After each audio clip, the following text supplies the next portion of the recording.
Welcome back. Amid all the charges and countercharges over the body count in Gaza, one thing seems clear: more Palestinian children have been killed than Israeli soldiers. The United Nations Office for the Coordination of Humanitarian Affairs reports that as of yesterday, 408 children had been killed. That's more than the 221 Israeli soldiers that have died in military operations over the past 8 years.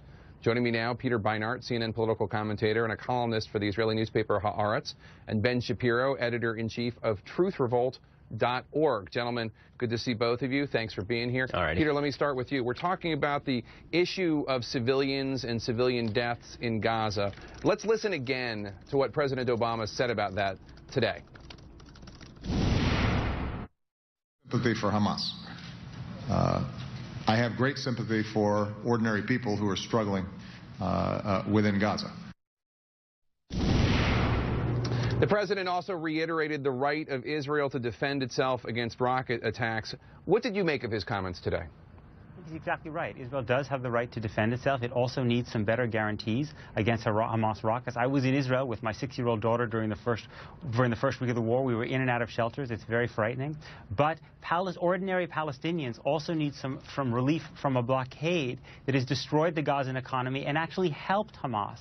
The blockade has destroyed the independent business class in Gaza by making exports virtually impossible. It's made it very difficult for Gazan fishermen to go a few miles out beyond the coast. Beyond that being a humanitarian disaster, it actually strengthens Hamas by strengthening the climate of despair and hatred on which Hamas feeds.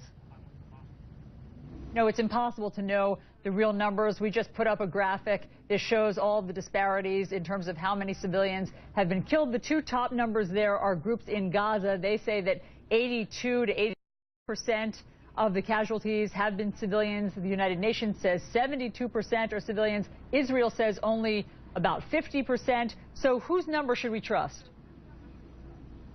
I don't think we know the exact number. Israel says... Hold on, Ben, this was for Ben. Can you hear me, Ben? Sorry, please, go ahead, Ben. Yeah, I can now. Thank you. Go ahead. So yeah, I mean, as far as whose numbers we should trust, I can tell you whose numbers we shouldn't trust. The same people who said that 5,000 people had been killed in Jenin, which was false, or the same people who said that 2/3 of the people killed in Operation Cast Lead in 2008-2009 were civilians, which turned out to be false, or the same people who have put out on Hamas TV that civilians should stick around in all of the buildings surrounding terrorist entities. I mean, those people are probably not the folks that you want to trust. But are you talking about Hamas attributing putting out the civilian numbers, casualties, or these human rights groups in Gaza? I'm talking about human rights groups in Gaza, which are working with Hamas and Palestinian Authority sources in order to find those numbers. I mean, how do they get those numbers in the first place? You heard the fellow from the UN say just a little while ago that they are working with both Palestinian and Israeli sources. Well, the Palestinian sources they're working with on the ground in the Gaza Strip are in large part Hamas, Palestinian Authority, or Islamic Jihad sources who have a great interest in ensuring that the American people and that the rest of the world believe that a huge number of civilians have been killed, which is it's the same reason why they're putting civilians in front of rockets on a regular basis. Look, Peter, if I could jump in, yeah.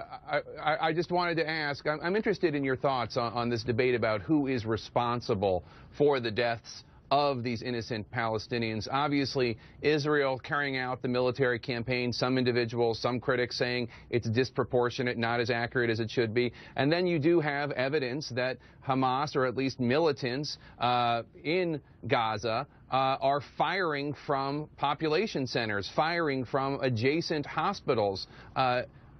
Do you think that it's fair to blame Hamas for the deaths of Palestinians in Gaza? I don't at all that Hamas is pursuing a strategy that is likely to increase civilian casualties by operating from urban areas.